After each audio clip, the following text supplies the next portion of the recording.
Hey everyone, this is Syntax, and welcome to the Endless Inception 3 tutorial/guide. Really quickly, if you had to use this video to figure out how to complete the map, go ahead and give it a like, shoot me a DM on Instagram, do all that crazy stuff. Really quickly as well, if you have a bug, there is a bug I'm aware, that if you start the game and you don't actually end up starting in the room that I'm about to start in, just go ahead and restart it, maybe reload up the map, because you're supposed to start in a specific area, which is this area. So if you don't start in this area, just restart the map. Now, as you all know, if you've played the other Endless Inception maps, this is a pretty difficult map, and it's a horror map as well. So I'm just going to run through how to beat the entire map really quickly, and yeah, let's jump right into it. So first thing you're going to do, you're going to notice this door is locked. All you have to do is turn on the computer. It will open by itself, and you have started the game. Now this is your template room, as I like to call it. This is where everything is, how everything's supposed to look, and how everything's supposed to be. So we'll head into the second room. You're going to notice this door is locked again. You have to turn the power to the computer on again. Now this is going to be important for later. Keep this in mind. I'll let you guys read that on your own time, but keep in mind the order you're interacting with stuff in the room. It'll be important for later. So after that, his mom's going to say, come down for dinner again. He'll be like, wait, I'm coming. What the heck just happened? This time, that door's going to be locked until you head into the kitchen. It will unlock, and we'll be heading on to the next room. This door's already open, but what we're going to do is we're going to be heading to the bathroom, but not right away.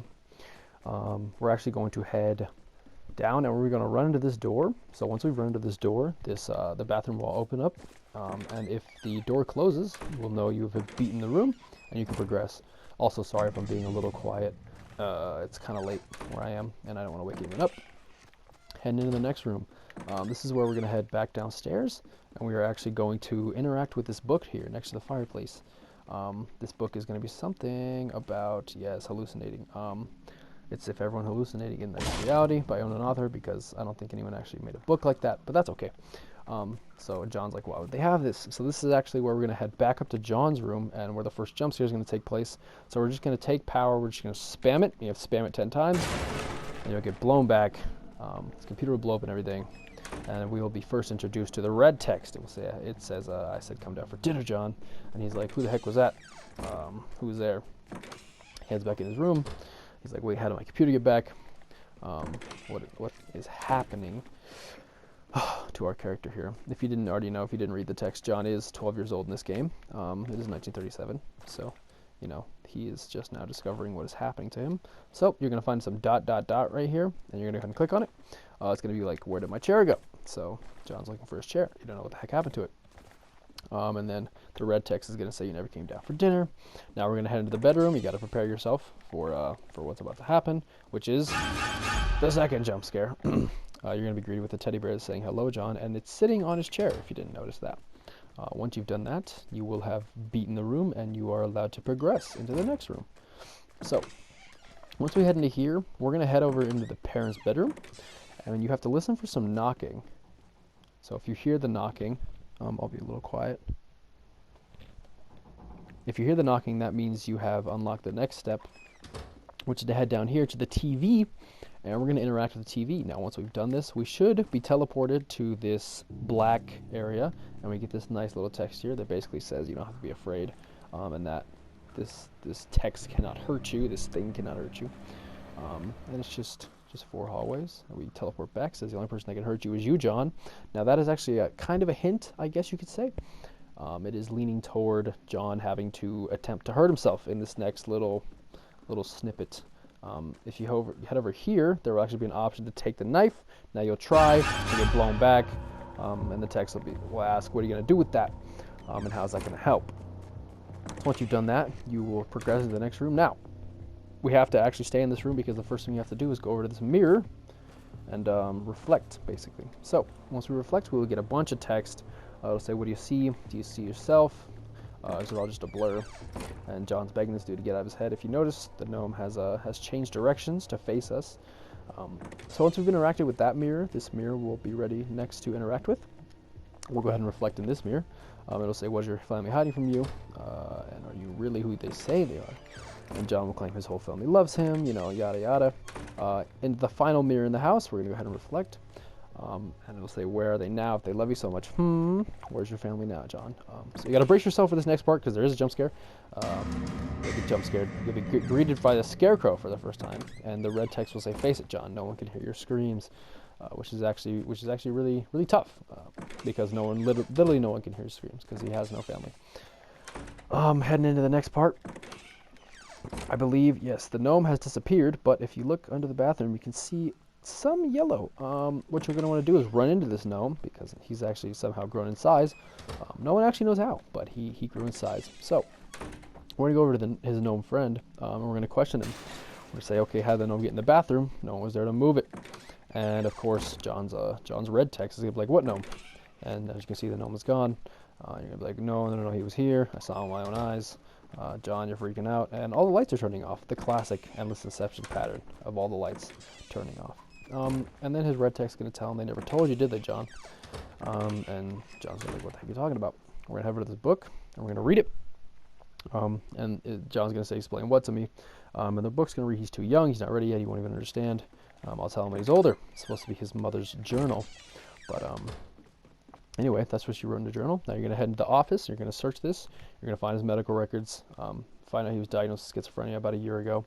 And John's going to claim that he doesn't see things, he doesn't hear things, that all the things he sees and hears are actually there, which of course is what someone with schizophrenia would say, is that the things are actually there. So after that, you're going to head to his bedroom, and you're going to sleep, or you're going to get some rest, as it says. Now this is where the order in which you interacted with the things in the bedroom is very important, because you're going to head to his bedroom. It's going to have a giant teddy bear with red eyes in it, and you're going to have to interact with the order that I do here. If you do it right, you should get different texts every single time. So the first text you'll get is almost like you just keep reliving your past, isn't it, John? Now if you remember, the first thing you interact with was the computer, so we'll turn that on. It will say, what scares you the most, John? What is it? That's a new one. Okay, head over to the computer again, because we did turn it on twice, so that will get you to the next part. And that will say, is it losing your mom and dad both, or your mom, your dad both? Now the next thing we interacted with was the mirror. Sorry, I'm trying to talk loud because the music gets really loud. So you're going to go ahead and reflect. It's going to say maybe death. Then if you remember, it was the gnome. We questioned the gnome, or is it something much deeper? And then finally, we got some rest, and we're back to normal. It says, are you scared of yourself? And he's once again begging him to get out of his head. Now brace yourself again. Second jump scare, or not a second, but another jump scare. Is how can you tell what's real anymore, John? And if you notice, we were actually in like the cave version of the house, which is going to hint to what's going to happen later in the gameplay. Now we are in a bunch of darkness here, and it's how do you know it's real?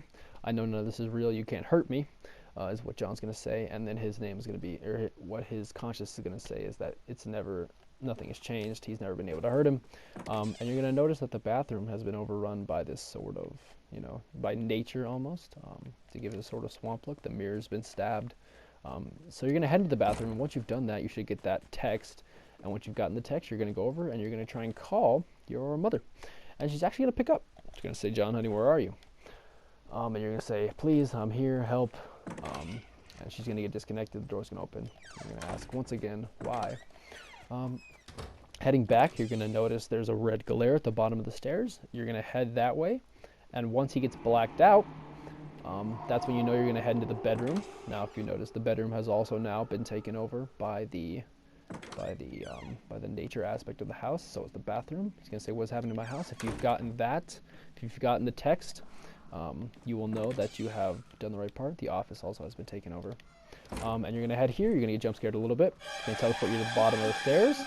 And you're going to be like, where'd he go? And your conscience is going to be saying, well, you're playing their game. As long as you keep playing, things will just get worse. So once you've done that, once you get this text, you'll head over to the stove. You're going to get the option to burn your hand. Now, it's going to say the stove has no power. And it's going to be, your conscience is going to ask you what you're doing, and you're trying to prove that none of this is real and you can't get hurt. So you're going to head over to the fire, and you're going to actually burn your hand. As you can see, it actually hurt. And he's going to say, stop hurting us, John. The keyword being us there. John's like, us? What do you mean us? Get out of my head. Again with the get out of my head. And then he's going to start to explain all the things that is wrong with him, that he is, in fact, just his thoughts.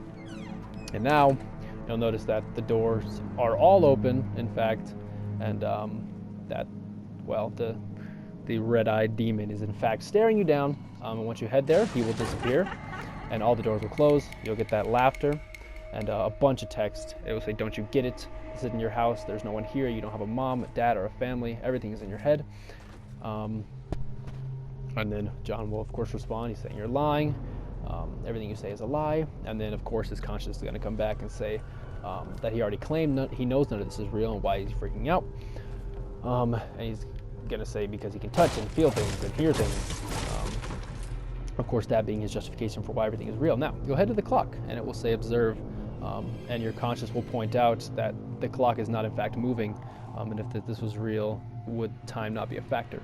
And again, he's going to ask for his mom, who doesn't actually exist, and he's going to clarify right here, you don't have a mom, she put you up for adoption at birth. Now, you're going to head into this last hallway right here, you're going to jump scared, right up close. Now, this is the endless stairway part, okay? So you're going to get jerked back a bunch of times when you head down these stairs. Do it 10 times and you will be making progress. Once this sort of weird jumpiness stops happening, you will have noticed that the music stops. And it's his mom again asking him to come down for dinner. And John at this point doesn't even know what to believe anymore. But of course he's going to head down because he just wants it to end. He's going to head in the room and he's going to notice the phone is ringing. So we'll head over to the phone and we'll answer it. John's going to say hello, and he's going to get on the line with this dude, and he's going to say, hey, John, there's a woman here interested in adopting you. How about you come on down? And after that, this door is going to unlock, and once this door is unlocked, you're going to head downstairs, and he's going to give you another bit of text, and he is going to say, come take a seat, John. I'll go get her. We can talk about it, and you'll notice your chair is back. So you take a seat, and you've beaten the game. So that is how you beat Endless Inception 3. If this video helped you out, just leave a like. Once again, shoot me a DM on Instagram. It's in the description. Yeah, thanks for watching. And yeah, this has been Syntax.